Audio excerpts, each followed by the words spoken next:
What is a drunken king variation, aka tumbleweed variation? And so let's get into it. E4, E5, F4 going into the king's gambit. King's gambit accepted, and then on this move, this is when it's called the drunken king variation. When you go to king F2, that king is drunk for going to F2 because it is the worst move of the position. Black already has a -3 advantage, but queen H4 is the best move, or where the lines go. G3.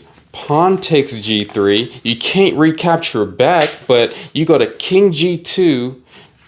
Pawn is taken on H2. You take the pawn back with the rook, and then the queen takes the pawn on E4, and then you go to knight F3. It gets crazier, and then you go to bishop D6, and you got to move the rook somewhere, but this is how the position ends.